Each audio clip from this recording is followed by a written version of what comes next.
বাংলাদেশের কর বিধি, ইংলিশে বলা হয় এটা হলো taxation in Bangladesh. Taxation in Bangladesh আমরা এর আগে গৃহ সম্পত্তি খাতে আয়ের 1 নাম্বার ক্লাসটা দেখছিলাম। 1 নাম্বার ক্লাসটা যদি ভালোভাবে না করেন তাহলে 2 নাম্বার ক্লাসটা অনেক অংশ বোঝাটা একটু হলেও টাফ হয়ে যাবে। 1 নাম্বার ক্লাসটা অবশ্যই সবাই ভালোভাবে দেখেন। তারপরেও আমি, যারা 1 নাম্বার ক্লাসটা অনেকেই করেন না, এই জন্য আমি আবার একটু রিপিট করে যাচ্ছি, এরকম আইডিয়া দিয়ে যাচ্ছি জাস্ট। মানে 1 নাম্বার ক্লাসে একদম ডিটেলস বোঝানো আছে। দেখেন, আমাদের প্রথমে লিখতে হবে গৃহ সম্পত্তি খাতে আয় ধারা 24-25। গৃহ সম্পত্তি খাতে আয় ধারা 24-25। তাহলে এই যে এখানে আমরা যদি শুধু 24 লিখি ধারাটা তাও হবে, সমস্যা নাই। গৃহ সম্পত্তি খাতে আয় ধারা 24, দুইটা দিলে বেটার, একটা দিলে কোনো সমস্যা নাই। তাহলে আমাদের এখানে প্রথমে লিখতে হবে যেখানেই থাক, প্রথমে আমাদের খুঁজে বের করতে হবে প্রাপ্ত ভাড়া। প্রাপ্ত ভাড়াটা আগে আমরা, দেখো প্রথম ঘরে লিখবো প্রাপ্ত ভাড়া, এর সাথে উৎসে কর কর্তন। উৎসে কর কর্তন আমাদের হবে একটা, আমাদের এই যে গৃহ মানে হচ্ছে একটা বাসা।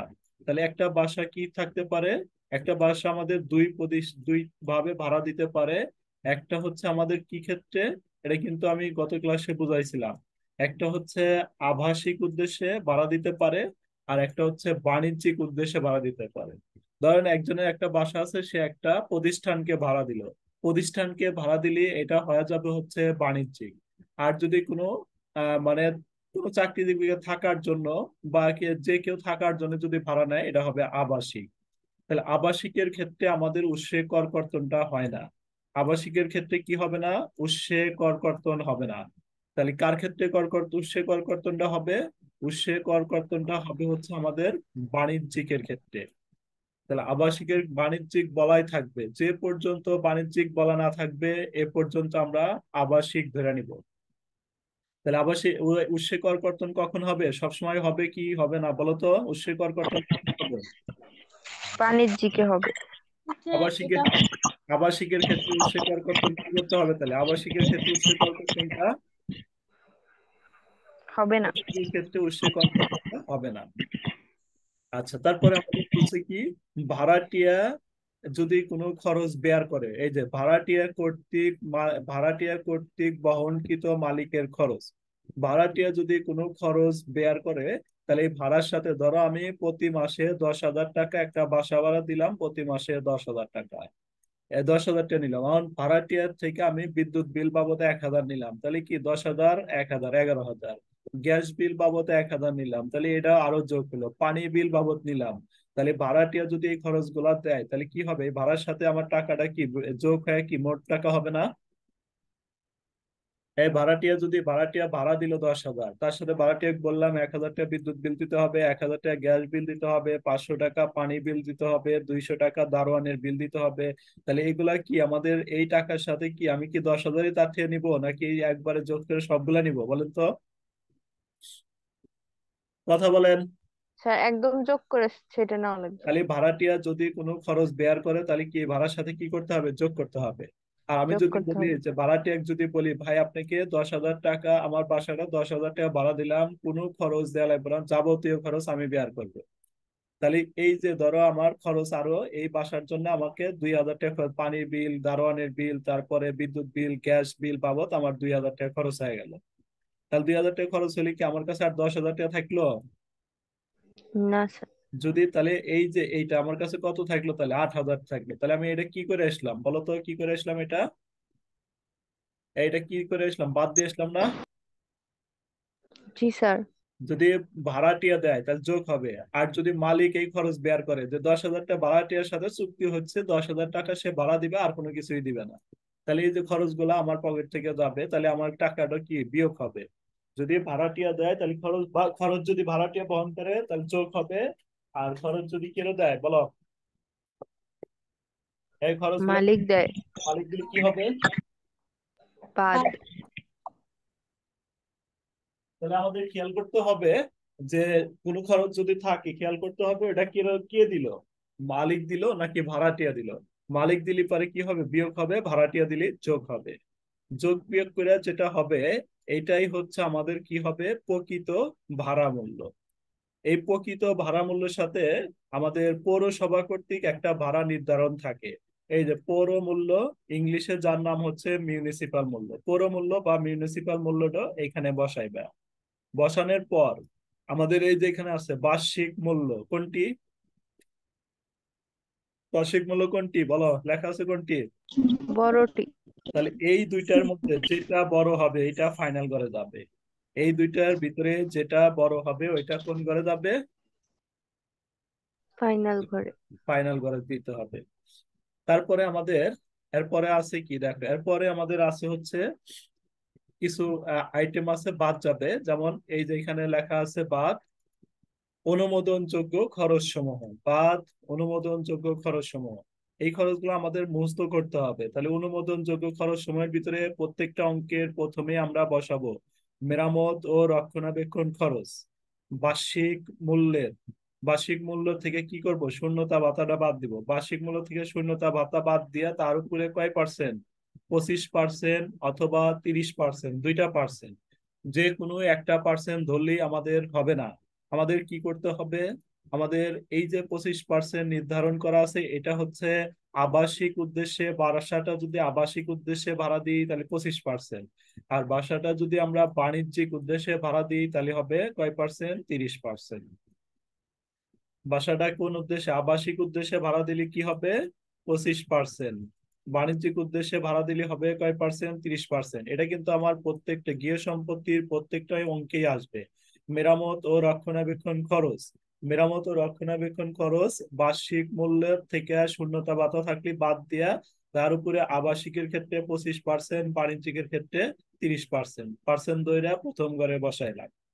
তারপরে আমাদের আসবে কি, পৌর কর, একটু আমার সাথে সাথে মুখস্থ করো। পৌর কর, ভূমি কর, তারপরে ভূমির খাজনা বা রাজস্ব, বন্দিকি ঋণের সুদ, বীমা প্রিমিয়াম।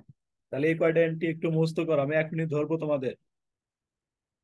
কি কি আসবে, মেরামত রক্ষণাবেক্ষণ খরচ, এই খরচগুলো একটু মুখস্থ করেন আমার সাথে সাথে, এখনই মুখস্থ করেন। মেরামত ও রক্ষণাবেক্ষণ খরচ আমরা কখন 25% ধরবো, কখন 30% ধরবো, বলেন দোলা বলো, কখন 25 হবে, কখন 30 হবে? 25 কখন হবে? দোলা আছো?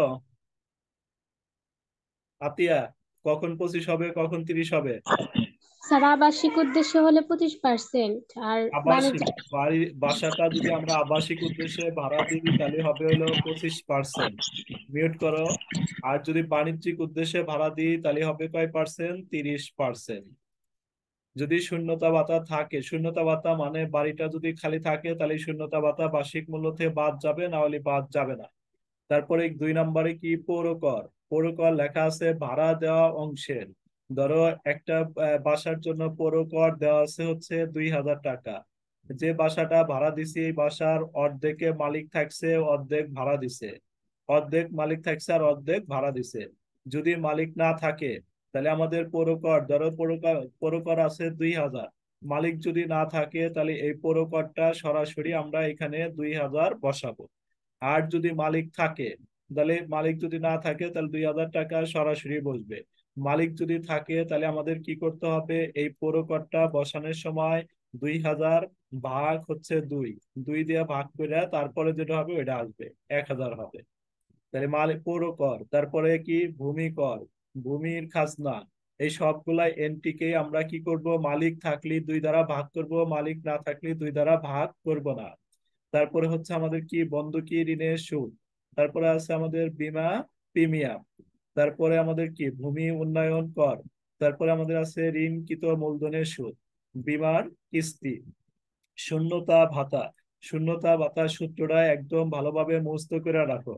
শূন্যতা ভাতার কি সূত্র বলো, উপরে বার্ষিক মূল্য, বার্ষিক মূল্য ভাগ হচ্ছে 12।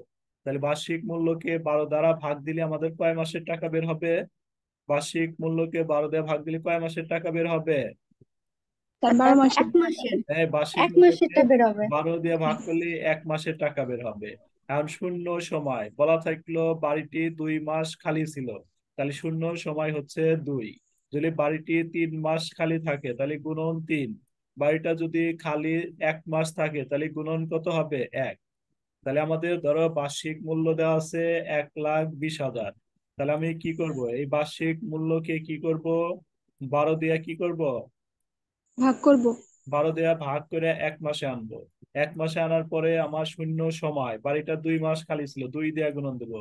1 মাস যদি খালি থাকে 1 দিয়ে গুণন দিব। 3 মাস যদি খালি থাকে 3 দিয়ে গুণন দিব। যদি আমাদের বাসাটা খালি না থাকে তাহলে কি শূন্যতা ভাতা হবে কি হবে না বলেন তো আপনারা? স্যার হবে না। যদি আমাদের বাসাটা খালি না থাকে তাহলে শূন্যতা ভাতাটা হবে না। আর এই যে এই দুইটা এন্ট্রি দেখেন, এই যে এখানে বলছে অনাদায়ী ভাড়া। অনাদায়ী ভাড়াটা আমাদের কি লিখে দিছে এখানে, অনাদায়ী ভাড়াটা মালিক থাকলেও সরাসরি যাবে, না থাকলেও সরাসরি যাবে। ভালো করে মেমোরাইজ করে রাখেন অনাদায়ী ভাড়াটা। অনাদায়ী ভাড়া আমাদের কি সব সময় কি হবে, মালিক থাকলেও সরাসরি বসবে, না থাকলেও সরাসরি হবে। সরাসরি লিখে দিছি না? ভাড়া আদায় সংক্রান্ত আইন খরচ, ভাড়া আদায় আদায় খরচ, এই যে ভাড়া যদি আদায় খরচ থাকে, ভাড়া আদায় সংক্রান্ত আইন খরচ থাকলে এটাও কি হবে। তাহলে এই দুইটা এন্ট্রি একটু স্পেশালিস্ট, এই দুইটা এন্ট্রি আমাদের মনে রাখতে হবে। আর এই যে উপরের যে এন্ট্রি গুলা আছে, এই এন্ট্রি গুলাকে আমাদের কি করতে হবে, যদি মালিক থাকে তাহলে 2 দ্বারা ভাগ করতে হবে, মালিক না থাকলে 2 দ্বারা ভাগ করতে হবে না। দেখেন এইটুক বুঝলেন কিনা বলেন, এইটুক কি বুঝলেন আপনারা? কথা বলেন, নাহলে আবার বলি। স্যার আবার একটু বলেন। আবার বলবো? স্যার হচ্ছে জি শূন্যতা স্যার, ভাড়া আর একবার বলেন। ভাড়া আদায় বা যদি ভাড়া মালিক আদায় খরচ সেটা। ভাগ করতে হবে। হুম। স্যার, শূন্যতা ভাড়াটা হ্যাঁ, শূন্যতা ভাড়া কি বলেন? যেহেতু শূন্যতা ভাড়া বের করে আবার হচ্ছে ভাগ করব, যে ভাড়া দেওয়া অংশের অনুপাত যে দিচ্ছেন 2 দিয়ে ভাগ করব। শূন্যতা ভাতা? জি স্যার। না, শূন্যতা ভাতা ভাগ করতে হবে না। শূন্যতা ভাতা সরাসরি, ওটা তো আর থাকবে না। আর কি সমস্যা বলেন? স্যার নিচে যে ভাড়া আদায়, ভাড়া হ্যাঁ, আদায় আইন খরচ এটা একটু বুঝায় দেন। ভাড়া আদায় সংক্রান্ত আইন তো সরাসরি বলা থাকবে। এই দুইটা এন্ট্রি থাকলে আমরা কি করব, সরাসরি দিব।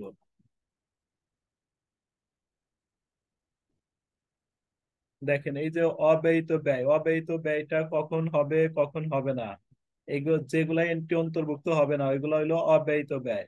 তাহলে এই যে এখানে আমাদের ক্লিয়ার করে লেখা আছে অব্যয়িত ব্যয় কখন হবে কখন হবে না। তার আগে এখানে নোট করে দিছি দেখেন, গৃহটি আবাসিক উদ্দেশ্যে ভাড়া দেওয়া হলে মেরামত ও রক্ষণাবেক্ষণ খরচ বার্ষিক মূল্যের কয় পার্সেন্ট? 25%। যদি আমরা 25%। গৃহটি আবাসিক উদ্দেশ্যে ভাড়া দিই তাহলে হবে 25%। গৃহটি বাণিজ্যিক উদ্দেশ্যে ভাড়া দেওয়া হলে মেরামত ও রক্ষণাবেক্ষণ খরচ বার্ষিক মূল্যের 30%। দেন সুন্দর করে নোট করে দেওয়া আছে। আর এই যে এখানে আছে সকল অঙ্কে অব্যয়িত মেরামত ও রক্ষণাবেক্ষণ খরচ হবে না। সকল অঙ্কে অব্যয়িত অংশটা হবে না, কখন হবে, যদি এই যে এখানে বলা আছে অব্যয়িত ব্যয়ের যোগফল। অব্যয়িত ব্যয়ের, অব্যয়িত ব্যয়ের যোগফল, অব্যয়িত ব্যয় কোনগুলা, যেগুলা আমাদের অঙ্কের ভিতরে অন্তর্ভুক্ত হবে না এইগুলা হচ্ছে অব্যয়িত ব্যয়। তাহলে অব্যয়িত ব্যয়ের যোগফল যদি মেরামত ও রক্ষণাবেক্ষণ খরচ অপেক্ষা কি হয়, কি হয়, অব্যয়িত ব্যয়ের যোগফল মেরামত ও রক্ষণাবেক্ষণ খরচ অপেক্ষা বেশি হয়, তাহলে অব্যয়িত ব্যয় লেখা যাবে না। তাহলে অব্যয়িত ব্যয় যে এন্ট্রি গুলো আছে ওইগুলো আমরা ক্যালকুলেটর আলাদা আলাদা যোগ করব। যোগ করে আগে দেখবো মেরামত ও রক্ষণাবেক্ষণ খরচ থেকে বেশি হচ্ছে না কম হচ্ছে। যদি আমাদের মেরামত রক্ষণাবেক্ষণ খরচ থেকে যদি বেশি হয় তাহলে অব্যয়িত ব্যয়টা লেখা যাবে না। আর অব্যয়িত ব্যয়ের যোগফল যদি মেরামত ও রক্ষণাবেক্ষণ খরচ অপেক্ষা কি হয়, কম হয়, তাহলে অব্যয়িত ব্যয় লেখা যাবে। তাহলে আমরা আগে যোগ করব, কিভাবে যোগ করবো আসি, আমি অঙ্কের ভিতরে আসতেছি বোঝাচ্ছি। দেখেন মূলধন জাতীয় ব্যয়, মূলধন জাতীয় ব্যয়, মূলধন জাতীয় ব্যয়গুলা এটা আমাদের গৃহ সম্পত্তি খাতে অন্তর্ভুক্ত হবে না, গৃহ সম্পত্তি খাতে অন্তর্ভুক্ত হবে না। যেমন বৈদ্যুতিক সংস্থাপন ব্যয়, বাড়ি সম্প্রসারণ ব্যয়, বাড়ি বর্ধিতকরণ ব্যয়, গৃহীত ঋণের সুদ, ঋণের কিস্তি, স্থায়ী সম্পত্তি ক্রয়। এই 5টা এন্ট্রি দেখা মাত্রই আমরা এই 5টা এন্ট্রির কোনো কাজই করব না গৃহ সম্পত্তি খাতে। যেভাবেই থাক আমরা সরাসরি এই 5টা প্রশ্নের সাথেই রেখে দিব যদি থাকে। কি বৈদ্যুতিক সংস্থান ব্যয়, কোনো কাজ করা যাবে না। বাড়ি সম্প্রসারণ ব্যয়, বর্ধিতকরণ ব্যয়, আর কোনো কাজ করা যাবে না, জাস্ট প্রশ্নের সাথেই থাকবে। আর তারপরে গৃহীত ঋণের সুদ, ঋণের কিস্তি, স্থায়ী সম্পত্তি ক্রয়। আমরা লাস্টে এর জন্য একটা টিকা দিতে পারি। অঙ্ক শেষ করে একটা টিকাতে নোটে লেখা দিতে পারি যে ধরেন আমাদের আছে হচ্ছে বৈদ্যুতিক সংস্থান ব্যয়। তাহলে অঙ্কে তো অন্তর্ভুক্ত করলাম না, কেন করলাম না এটা আমরা লাস্টে টিকাতে বলতে পারি যে বৈদ্যুতিক সংস্থাপন ব্যয় কি ব্যয় হয় বলেন, বৈদ্যুতিক সংস্থান ব্যয় মূলধন জাতীয় ব্যয় হয়, অন্তর্ভুক্ত হবে না। বৈদ্যুতিক সংস্থান ব্যয় কি হয় বলেন, ধনজাতি ব্যয় হয়। অন্তর্ভুক্ত হবে না। এই টিকাটা আমরা লেখা দিতে পারি। এই যে এন্ট্রি গুলো আমি কি বলছিলাম, আমি বলছিলাম সবার প্রথমে আমরা প্রথম ক্লাসে বলে দিছিলাম, পিডিএফ এও দিয়ে দিছিলাম যে সবার প্রথমে আমাদের এই এন্ট্রি গুলা আয়ত্ত রাখতে হবে। এই দুইটা তো আমাদের সমস্যা নাই। সবার প্রথম কাজ হচ্ছে আমাকে এইটুক মুখস্থ করতেই হবে, এইটুক আমাদের মুখস্থ করতে হবে। এই খরচগুলা নতুন করে আমাদের, আর এই যে দেখেন নিম্নলিখিত খরচগুলো মেরামত, আদায় ও রক্ষণাবেক্ষণের খরচ এর অন্তর্ভুক্ত থাকায়, মেরামত ও রক্ষণাবেক্ষণ খরচ আমরা কয় পার্সেন্ট করলাম বলেন তো? মেরামত ও রক্ষণাবেক্ষণ খরচ আমরা করলাম হচ্ছে 25%, অথবা কয় পার্সেন্ট? মেরামত ও রক্ষণাবেক্ষণ খরচ 25%, অথবা কয় পার্সেন্ট বললাম? আপনারা দেখি 30%। না, 25% অথবা 30% করলাম। এই যে 25%, 30% যে লিখবো, এই সবগুলা ব্যয় এর ভিতরে অন্তর্ভুক্ত আছে। এই 25% অথবা 30%-এর মধ্যে আছে। কি খরচ আছে? আইন খরচ, সরি আদায় খরচ, বিদ্যুৎ খরচ, নৈশ প্রহরীর বেতন, মালির বেতন, গৃহের রক্ষণাবেক্ষণ অপরিহার্য খরচ, এই যে পয় ও পানি, পয় নিষ্কাশন ও পানি, দারোয়ানের বেতন, পাম্প অপারেটরের বেতন, কেয়ারটেকারের বেতন, পানি পানি ও পয়, নিরাপত্তা প্রহরীর বেতন, লিফটম্যানের বেতন, গ্যাস, আইন খরচ। এই যে এই খরচগুলা আমাদের কি হবে না, এই খরচগুলা যদি এই খরচগুলাই আমাদের হবে, এই খরচগুলা হবে হলো অব্যয়িত ব্যয়ের মধ্যে যাবে। এই খরচগুলা কার ভিতরে যাবে? যেগুলা অন্তর্ভুক্ত হবে না এগুলা অব্যয়িত ব্যয়ের মধ্যে চলে যাবে। আপনারা একটু 2-3 মিনিট একটু এটা পড়েন। কি বলছে আমাদের যে জনাব নুরুল ইসলাম হিসাব বিজ্ঞান বিভাগের একজন সহকারী অধ্যাপক, সিলেট শহরে হুমায়ুন রশিদ স্কয়ারের পাশে তার একটি বাড়ি আছে। বাড়িটির মিউনিসিপাল মূল্য, এই মিউনিসিপাল মূল্যর আরেকটা নাম কি? স্যার পৌরকর। পৌর কর না, পৌরমূল্য। মিউনিসিপাল পৌরমূল্য। বা পৌরমূল্য, পৌরমূল্য দেওয়া আছে কত লাখ? 1 লাখ টাকা। তিনি উম, তিনি মাসিক কত 14,000 টাকা বাড়িটি ভাড়া দিয়েছেন। এখানে কি থাকছে মালিক বলা আছে? জি স্যার। মালিক কি থাকছে বলা আছে? না স্যার। থাকে নাই। তাহলে আমাদের মালিক এই বাসাটাই থাকে নাই, তাহলে আমাদের মালিক যদি না থাকে তাহলে আমাদের কি হয়, এই যে পৌরমূল্য, মালিক যদি থাকতো তাহলে এই পৌরমূল্যটাকে 2 দ্বারা ভাগ করতাম। তাহলে আমাদের প্রথমে যে জিনিসটা লিখতে হবে, তারপরে আর দেখি আমরা একটু বলেন তো কি কি আসবো না, দেখি আপনারা বলেন তো, আইডিয়া করে বলেন তো কি কি আসবো না। স্যার আদায় খরচ আসবে না। একটা হলো আদায় খরচটা আসবে না, কারণ এটা মেরামতের মধ্যে অন্তর্ভুক্ত আছে। আর কি আছে? স্যার মেরামত, তাহলে তো মেরামত আসবে না। মেরামত আসবে না। তাহলে এই দুইটা মিলে কত টাকা হয়? 14। 14,000। 14,000। ভূমি উন্নয়ন করটা কি সরাসরি আসবে না?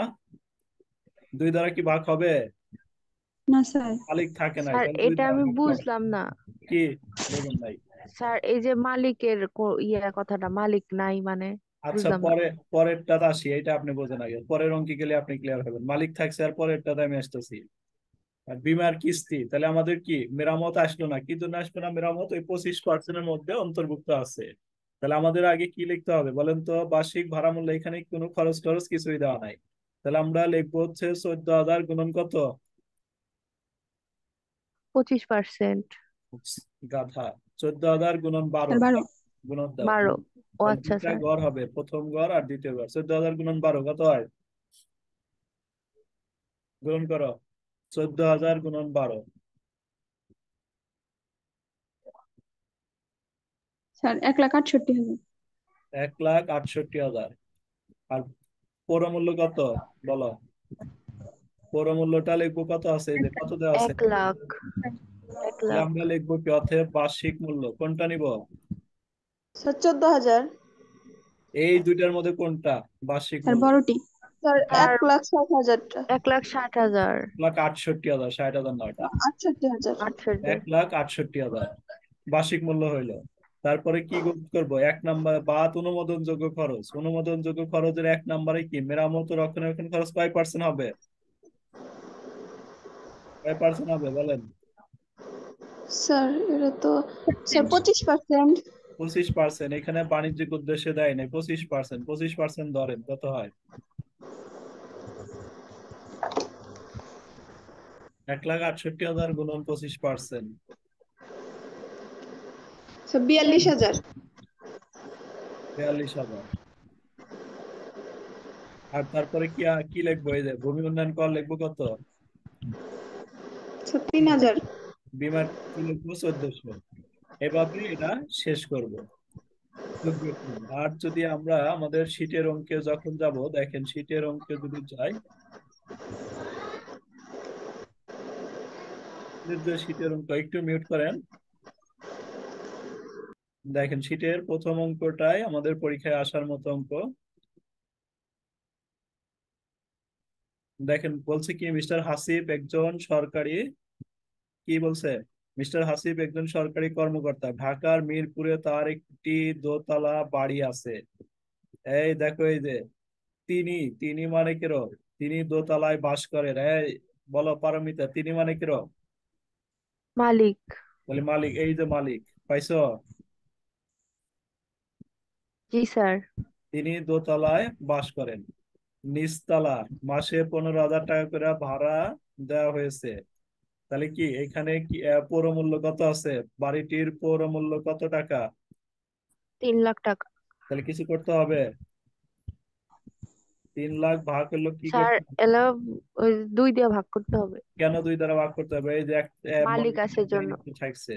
উক্ত বছরে বাড়িটির খরচ ছিল নিম্নরূপ। এই যে ভূমি উন্নয়ন কর, তাহলে ভূমি উন্নয়ন করটা কি করবে বলো? ভূমি উন্নয়ন করটা কি লিখবো, যখন লিখবো তখন কি লিখবো? ভূমি উন্নয়ন কর। মালিক থাকলে পরে কি বলছিলাম, খরচ গুলাকে 2 দ্বারা ভাগ করতে হবে। ভূমি উন্নয়ন কর তাহলে কত হবে বলেন? স্যার 500। 500। উন্নয়ন কর 1,000 ভাগ হচ্ছে 2, তাহলে 500 হয়ে যাবে। পৌর কর পৌর কর 5,000 ভাগ 2। তারপরে আমাদের আছে কি মেরামত খরচ। মেরামত খরচ কি আমাদের আসবে? না। বাদ। না স্যার। ভাড়া আদায় খরচ কি হবে? বাদ। এটা আবার তারপর হাউস বিল্ডিং ফাইন্যান্স কর্পোরেশনের ঋণের সুদ, তাহলে ঋণের সুদটা লিখবেন, কত লিখবেন, ঋণের সুদ কত লিখবেন? স্যার 15,000। 30,000 ভাগ 2। উক্ত বছরে বাড়িটির 2 মাস কোনো ভাড়াটিয়া ছিল না। ভাড়াটিয়া ছিল না মানে শূন্যতা ভাতা। আর এই যে নিচে যেটুকু আছে, এইটুক দিয়ে আমরা করবো হচ্ছে, এইটুক দিয়ে আমাদের বিনিয়োগ ভাতা বের করা লাগবে। এইটুক আপাতত আমরা করতেছি না, পরে করবো। এইটুক আমরা আগে গৃহ সম্পত্তিটা আগে শিখে নিই। প্রথমে যে একটা জেনারেল অঙ্ক দেওয়া ছিল, আমি প্রথমেই বড় অঙ্ক দিয়ে শুরু করছি, যে একটু করলে পারেই সব করা যাবে। দেখেন তাহলে আমরা লিখবো কিভাবে। আমরা কিভাবে লিখবো বলেন তো, এখন আপনারা বলেন তো কিভাবে লিখবো। প্রথমে কি লিখবো? বার্ষিক মূল্য স্যার কি গৃহ লিখবো? সম্পত্তি খাতে আয় ধারা হ্যাঁ, ধারা 24-25। 24-25 তো লিখবো। বার্ষিক মূল্য কি লিখবো? 15,000। স্যার প্রাপ্ত ভাড়া। হ্যাঁ, প্রাপ্ত ভাড়া বার্ষিক গুণন মূল্য 12।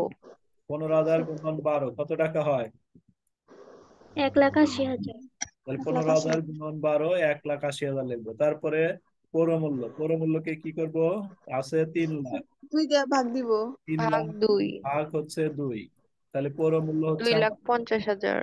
বাধা 1,50,000। 1,50,000 স্যার। অতএব বার্ষিক মূল্য বড়টি কত হবে? 1,80,000। বড়টি 1,80,000। তারপরে আমরা কি লিখবো, বার্ষিক মূল্য বড়টির পরে কি লিখবো বলো? অনুমোদনযোগ্য খরচ। অনুমোদনযোগ্য খরচের এক নাম্বারেই লিখে দিব মেরামত ও আদায় রক্ষণাবেক্ষণ খরচ কয় পার্সেন্ট লিখবো? স্যার 25%। 25। মেরামত ও রক্ষণাবেক্ষণ খরচ 25%। এখানে কি শূন্যতা ভাতা আছে? জি স্যার জি আছে। স্যার। তাহলে আমাদের 2 বার্ষিক মাস। মূল্য কত হলো? 1,80,000 হইলো না? জি জি স্যার। স্যার। তাহলে কি করবো? শূন্যতা ভাতা বের করার নিয়ম কি? 1,80,000 ভাগ 12 ভাগ 12 গুণন 2 গুণন হচ্ছে গুণন 2। কয় মাস খালি ছিল? শূন্য ছিল কয় মাস? 2 2 মাস। মাস। তাহলে 1,80,000 ভাগ 12 গুণন 2, তাহলে শূন্যতা ভাতা কত হয়? 30,000। 30,000। তাহলে আমরা কিভাবে ধরবো? মেরামত ও রক্ষণাবেক্ষণ খরচ ধরবো হলো বার্ষিক মূল্য হলো কত? 1,80,000 না? 1,80,000 মাইনাস হচ্ছে কত? 30,000। আর গুণন হচ্ছে কয় পার্সেন্ট? 25 না 30? স্যার 25। কেন 25? স্যার কারণ এটা হচ্ছে আবাসিক উদ্দেশ্যে ভাড়া দেওয়া। আবাসিক উদ্দেশ্যে ভাড়া দেয়, এজন্য 25 দেখাচ্ছি। দেখেন এই যে যতটুকু কাজ করলাম আমি, এতটুকু হচ্ছে এই যে এখানে আবার দেখাচ্ছি আমি। দেখেন এইভাবে আপনারা লিখবেন। করদাতা মিস্টার হাসিব আয় বর্ষ এত, কর বর্ষ এত, গৃহ সম্পত্তি খাতে মোট আয় নির্ণয়, গৃহ সম্পত্তি খাতে আয় ধারা 24-25। এই যে ভাড়া মূল্য, ভাড়া দিচ্ছেন 15,000 করে, 15,000 গুণন 12, তাহলে বসা দিলাম 1,80,000। পৌরমূল্য, মালিক পৌরমূল্য 3 লক্ষ টাকা ছিল, মালিক থাকছিল, এই জন্য আমরা 2 দ্বারা ভাগ করলাম। তাহলে পৌরমূল্যটা আমাদের হইলো 1,50,000। তারপর 1,50,000, তারপরে লিখবো বার্ষিক মূল্য। এই দুইটার মধ্যে এই যে লিখছি বার্ষিক মূল্য কোনটা? বড়টি, এই যে বড়টি বসাইছি। আর অনুমোদনযোগ্য খরচ, অনুমোদনযোগ্য খরচের এই প্রথমেই আমরা লিখবো কি? প্রত্যেকটা অঙ্কের প্রথমেই লিখবো এটা মেরামত রক্ষণাবেক্ষণ খরচ। এনে খরচ কথাটা লিখে দিও, মেরামত রক্ষণাবেক্ষণ খরচ। কত লিখবা বলো? তাহলে আমাদের বার্ষিক মূল্য কত হইলো? মেরামত রক্ষণাবেক্ষণ খরচ আমাদের বার্ষিক মূল্য কত বের হইলো বলেন? বার্ষিক মূল্য এই যেটা না? জি স্যার 1,80,000। তাহলে না তাহলে শূন্যতা ভাতাটা আগে আমরা ক্যালকুলেটরে বের করে নিব। কিভাবে বের করব? 1,80,000 ভাগ হচ্ছে কত? 12, আর গুণন হচ্ছে আমাদের শূন্য সময় 2 মাস। তাহলে আমাদের এটা ক্যালকুলেটর আমরা ক্যালকুলেশন করে নিলাম। শূন্যতা ভাতা হইলো আমাদের 30,000। তাহলে কি এই যে বার্ষিক মূল্য হচ্ছে 1,80,000, এটা থেকে শূন্যতা ভাতাটা বাদ দেন। বাদ দিয়ে এর উপরে কয় পার্সেন্ট নিবেন? 25%। এই যে এটা বের হইলো। এইটুক কি বুঝছেন আপনারা? বলেন এইটুক বুঝছেন কিনা? জি স্যার। এইটুকের ভিতরে প্রবলেম আছে এমন কেউ আছেন? যদি থাকে তাহলে আবার তাকে বুঝাবো। বলেন একটু। স্যার হ্যাঁ বলেন। অঙ্কের নিয়ম অনুযায়ী মেরামত ও রক্ষণাবেক্ষণ খরচ প্রথমে হবে তাই না? কোনো সমস্যা নাই, থাকলেই হবে, অনুমোদনযোগ্য খরচের মধ্যে থাকলেই হবে। ও আচ্ছা। তারপরে আমরা কি আনবো? এই যে পরের এন্ট্রি গুলা নিয়ে আসবো। পরের এন্ট্রি গুলা কিভাবে আনবো? এই যে এখানে দেন আছে ভূমি উন্নয়ন কর। কি করব? ভূমি উন্নয়ন কর লিখবো হলো 1,000 ভাগ কত? 2। 2। স্যার 2। পৌর করটা লিখবো 5,000 ভাগ হচ্ছে কত? 2। 2। তারপরে মেরামত খরচ তো আমাদের আসবে না, এটা বাদ। ভাড়া আদায় খরচ এটাও আসবে না, এটা বাদ। আচ্ছা, ঋণের সুদ, ঋণের সুদ 30,000 ভাগ 2। আর শূন্যতা ভাতা, তাহলে কয়টা এন্ট্রি আছে এখানে বলেন? কয়টা এন্ট্রি আছেন? স্যার 4টা। 4টা আমরা আওয়ার সাথে লিখবো। এই যে দেখেন, এই যে লিখলাম ভূমি উন্নয়ন কর। দেখেন 1,000 আসিল, ভাগ করলাম 2 দিয়া। পৌর কর 5,000 ছিল, ভাগ করলাম 2 দিয়া। ঋণের সুদ 30,000 ছিল, ভাগ করলাম 2 দিয়া। শূন্যতা ভাতা 1,80,000 ভাগ 12 গুণন 2। লিখলাম এটা। এবার আমাদের স্যার আমার একটু মেরামত খরচটাই সমস্যা হইতেছে। কিসের মেরামত করার সমস্যা হইতেছে বলেন? মানে মেরামত রক্ষণাবেক্ষণ স্যার 80,000 মাইনাস 1,80,000 মাইনাস 30,000 কেমনে স্যার এটা? বার্ষিক মূল্য কত? স্যার বার্ষিক মূল্য 1,80,000। আমি স্ক্রিন ছোট হয়ে গেছে স্যার, আমি এই পাশেরটা দেখতেছি না। কি ছোট? হ্যাঁ এবার ঠিক আছে স্যার। 1,80,000 দেখতেছেন? জি স্যার, জি স্যার। আর এই 30,000 কিসের এনলাম আমি? 30,000 এনলাম হলো শূন্যতা ভাতা। যদি থাকে শূন্যতা ভাতাটা ও আমরা, আচ্ছা, শূন্যতা ভাতা তাহলে আগে মানে বের করে নিয়ে ওইখানে বসানো লাগবে। হ্যাঁ হ্যাঁ, দেখেন নিয়মের ভিতরে লেখা আছে। এই যে লেখা আছে, এই যে বার্ষিক মূল্য মাইনাস শূন্যতা ভাতা লেখা আছে। জি স্যার, হ্যাঁ এটা তো দেখছি। বাস, শূন্য দেওয়া যায়, ক্যালকুলেটরে বের করে নিয়ে বসাইবেন আগে। জি স্যার, বুঝছি। আচ্ছা, তারপরে আমরা তাহলে এই পর্যন্ত বুঝলাম। এখন আমাদের ওই যে অব্যয়িত ব্যয় যা ছিল, আমরা যে বুঝলাম, এই যে দেখেন, অব্যয়িত ব্যয় কখন হবে কখন হবে না। অব্যয়িত ব্যয়ের যোগফল যদি মেরামত ও রক্ষণাবেক্ষণ খরচ অপেক্ষা মেরামত ও রক্ষণাবেক্ষণ খরচ অপেক্ষা যদি বেশি হয়ে যায়, তাহলে অব্যয়িত ব্যয়টা হবে না। আর হইলো অব্যয়িত ব্যয়ের যোগফল যদি মেরামত ও রক্ষণাবেক্ষণ খরচ অপেক্ষা কম হয় তাহলে হবে। তাহলে অব্যয়িত ব্যয় কোনগুলা, যেগুলো আমাদের অঙ্কে অন্তর্ভুক্ত হইলো না, এগুলো হচ্ছে অব্যয়িত ব্যয়। তাহলে অঙ্কে কি কি অন্তর্ভুক্ত হয় নাই বলেন আপনারা? স্যার মেরামত খরচ আর ভাড়া আদায় খরচ।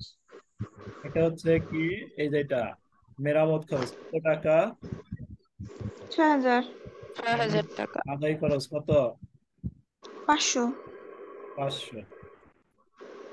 তাহলে আমাদের হইলো কত, তাহলে দুটো যোগ করলে কত হয়, 6500। 6500। আর 6500 কি আমাদের মেরামত ও রক্ষণাবেক্ষণ খরচ কত, স্যার 37,500। 37,500। এই যে মেরামত ও রক্ষণাবেক্ষণ খরচ হইলো আমাদের 37,500। আর যেগুলো অন্তর্ভুক্ত হইলো না, এগুলো হইলো আমাদের 6,500। তাহলে আমি কি বলছি, আমি বলছি যে এগুলো যোগ করে যোগফল, এই যোগফল যদি কার থেকে, এই যে এইটার থেকে যদি বেশি হয়ে যায়, এটা থেকে বেশি হয়ে গেলে তাহলে আর আপনার অব্যয়িত ব্যয় হবে না। তাহলে এটা থেকে কি বেশি হয়েছে, এই না দেখেন, স্যার, না স্যার, কম। এটা স্যার কম হয়েছে।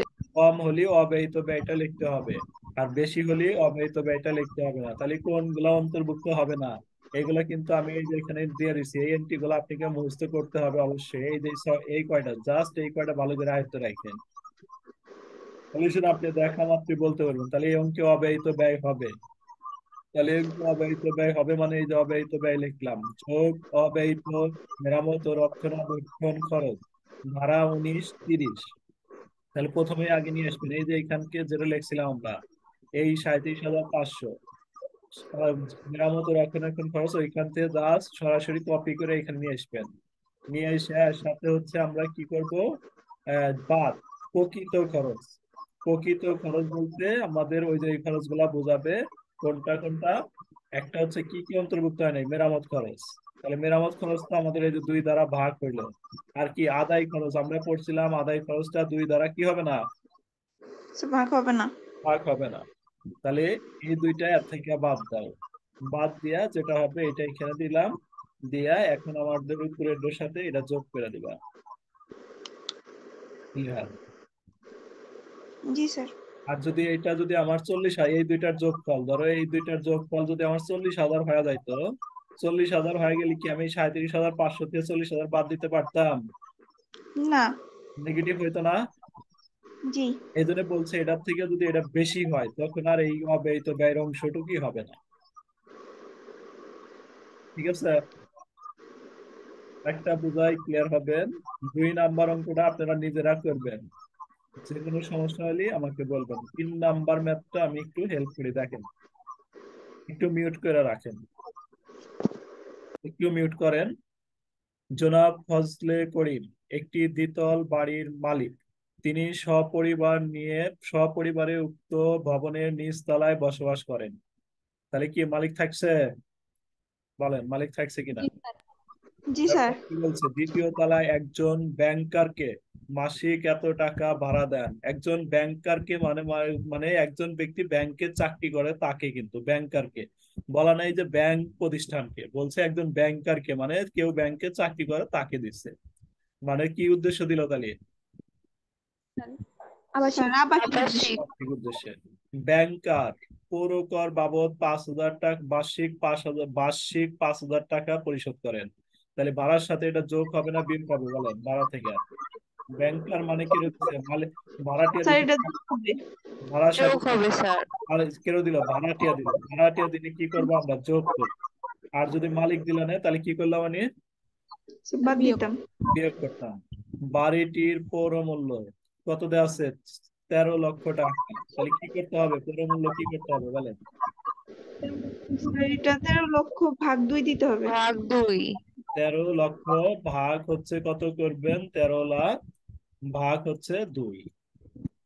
তাহলে আমাদের বের হবে পুরো মূল্য, তারপর বার্ষিক সাথে কম্পেয়ার করব। তাহলে এখানে মেরামত খরচ এটা কি এএনটি, এটা কি হবে বলেন, বলেন এটা কি হবে, তাড়াতাড়ি বলেন। স্যার এটা স্যার বাদ ওটা যাবে। তো বাদ এটা যাবে, ভাড়ার মধ্যে যাবে। আসবে না, অনুমোদনযোগ্য খরচের মধ্যে আসবে না। আর তো বীমা প্রিমিয়াম এটা আসবে, তারপরে গৃহ নির্মাণ ঋণের সুদ এটা আসবে, আইন খরচটা এটা কি হবে, আসবে না। আসবে না। বিদ্যুৎ খরচ করতে স্যার হবে, আসবে না, আসবে। ভাড়া আদায় খরচ আসবে না। আসবে না। তাহলে তারপরে কি আসবে, বাড়িটি 2 মাস খালি ছিল, কি আসবে, শূন্যতা ভাতা। তাহলে জি অনুমোদন স্যার। খরচ লেখার পরে যে একটা, দুইটা, তিনটা এন্ট্রি আনবো। আমরা একটু নোট করে নিই, তারপরে আমাদের সলিউশনটা দেখাবো। তাহলে আমরা কিভাবে লিখবো, প্রথমে লিখবো ভাড়া হলো কত টাকা করে দিছে, ভাড়া 50 মূল্য 50,000। মাসে, 50,000 মাসে দিলে 50,000 গুণন কি 12, তাহলে কয় লাখ টাকা হবে, 12। 6 লাখ, 6 লাখ না। জি এক- স্যার। পৌর কর বাবদ দিছে 5,000, তাহলে আমাদের ভাড়া হইলো 6 লক্ষ, কত টাকা হইলো, 5,000। 6 লাখ। আর পৌর মূল্য লিখবো কত, পৌর মূল্য 13 লাখের অর্ধেক, কত হইলো তাহলে 6 লাখ। 6 লাখ। স্যার 50,000 6,50,000। বার্ষিক মূল্য কোনটা লিখবো, স্যার 6,50,000। বার্ষিক মূল্য 6,50,000 বড়টি। তারপরে কি লিখবো, মেরামত আদায় ও রক্ষণাবেক্ষণ খরচ। তাহলে মেরামত আদায় রক্ষণাবেক্ষণ খরচ হলো কয় পার্সেন্ট লিখবো, স্যার 25%। 25%। 25% লেখার সময় আমাদের বার্ষিক মূল্য কত আছে, 6,50,000। এটার উপরেই লিখবো না কিছু করতে হবে, স্যার এটা দিয়ে ভাগ দিতে হবে 12 দিয়ে। এটার থেকে মাইনাস স্যার কি বললেন বুঝলাম না। হ্যাঁ, স্যার প্রশ্নটা আবার করেন। কোন প্রশ্নটা আবার করবো, মানে মাত্র যে বললেন ওটা শুনি নাই আমি। মেরামত আদায় ও রক্ষণাবেক্ষণ খরচ 25% যে ধরবো, ধরার সময় কি করতে হবে, এই বার্ষিক মূল্য থেকে কি শূন্যতা ভাতা বাদ দিতে হবে না। স্যার শূন্যতা ভাতা বাদ দিতে হবে, তাহলে তারপরে 6,50,000 25% গ্রহণ করা হবে। শূন্যতা ভাতা কিভাবে বের করবো, 6,50,000 ভাগ 12, 12 শূন্য সময় কয় মাস আছে, 2 2 মাস। মাস। গুণন 2 কত হয়, এটা বাদ দিয়ে 25%। দেখেন দেখাচ্ছি, ক্যালকুলেশন করা লাগবে না। দেখেন এই যে এখানে আমরা, এই যে এখানে লিখলাম, দেখেন ভাড়া মূল্য 50,000 গুণন 12 6 লাখ, ভাড়াটিয়া কর্তৃক পরিশোধ হলো 5,000, 6 লক্ষ, এদের যোগ করি 6,05,000, পৌর মূল্য 13 লক্ষ, ভাগ হচ্ছে 2, তাহলে আমাদের হলো 6,50,000। তাহলে অতএব বার্ষিক মূল্য এই দুইটা আমাদের কোনটা বড়টা, 6,50,000। অনুমোদনযোগ্য খরচ, মেরামত ও রক্ষণাবেক্ষণ খরচ কি করব, এই বার্ষিক মূল্য থেকে আমরা কি করব, শূন্যতা ভাতাটা বাদ দেব। শূন্যতা ভাতা আমরা কিভাবে ক্যালকুলেশন করছি বলেন তো আপনারা, 6,50,000 ভাগ হচ্ছে কত, 12, আর গুণন হচ্ছে কত, 2। এটা দিয়ে ক্যালকুলেশন করলে আমাদের শূন্যতা ভাতা এটা বাদ দিয়া 25% ধরছি। 25% কেন ধরলাম, স্যার আবাসিক উদ্দেশ্যে। আবাসিক উদ্দেশ্যে ভাড়া নেওয়া। আবাসিক উদ্দেশ্যে ভাড়া না, এই জন্য আমরা 25% ধরছি। তারপরে বীমা প্রিমিয়াম 2 দ্বারা ভাগ করছি কেন, মালিক আছে। মালিক থাকে সেজন্য। মালিক আছে না, গৃহ নির্মাণ ঋণের জি সুদ, স্যার। তারপরে শূন্যতা ভাতা।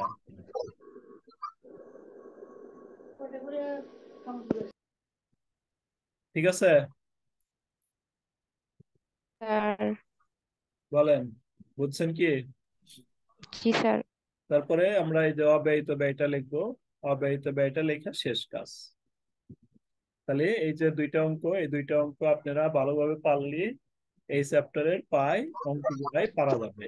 এদের কাজ হচ্ছে নিয়ম, জাস্ট এই যে এইটুক করবেন, আগে এইটুক মুখস্থ করবেন, কোনটুক, এই সবাই স্যার সবাই এর পরের ক্লাসের আগে এইটুক মুখস্থ করবেন। এটুকু আমি পরের ক্লাসে লিখতে দিব ভিডিও অন করে, এটুকু করবেন। আর ওইটুক রিডিং করবেন শুধু, আর এই আমি শুধু এইটুকুই মুখস্থ দিচ্ছি, আর টুক বাকিটুক রিডিং করবেন। কইরা এই দুইটা ম্যাথ যতটুকু করাইলাম আমি এতটুকু আপনারা করবেন। আর হচ্ছে 2 নাম্বারটা হোমওয়ার্ক দিলাম, 2 নাম্বারটা কইরা মেসেঞ্জারে পিক দিবেন, দেখবো কার কতটুকু ভুল হইলো। সবাই আশা করি সবাই পিকটা দিবেন। স্যার স্যার 3 আমাকে নম্বরের একটু শেষেরটুকু শুনতে পারি হোয়াটসঅ্যাপে নাই, শিটটা দিন। বলি। কি হয়েছে কি বলেন? স্যার 3 নম্বরের শেষেরটুকু ওইদিকে কি কোনটা জানো? অব্যয়িত ব্যয়। অব্যয়িত ব্যয়টা কি করলেন? অব্যয়িত ব্যয় আমি দেখবো কোনটা কোনটা অন্তর্ভুক্ত হইলো না। স্যার 3 নম্বরের শেষেরটুকু যে অব্যয়িত ব্যয় অব্যয়িত ব্যয় কোনটা কোনটা অন্তর্ভুক্ত হইলো না। মেরামত কত? মেরামত 1,80,000। 1,80,000 2 দ্বারা ভাগ করলে কত হবে? স্যার 2,000। 50, 40, 90,000।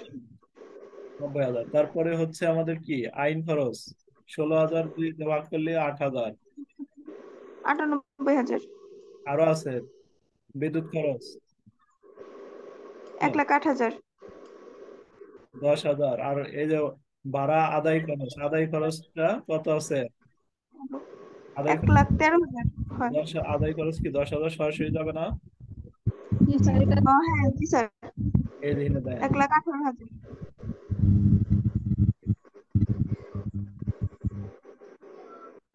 আদায় খরচটা কই গেছে আমাদের?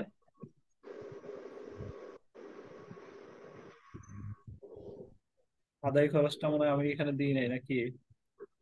না স্যার। আপনারা দিয়ে দিন, তৃতীয় দিন।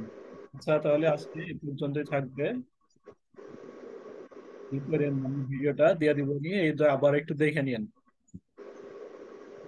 জি স্যার, 2টা ভিডিওই দিয়েন আর আমার শিটটা একটু ওইটা তো আর হোয়াটসঅ্যাপে দেন। ওইটা তো আর দরকার নাই, আবার প্রথম থেকে বুঝাইছি।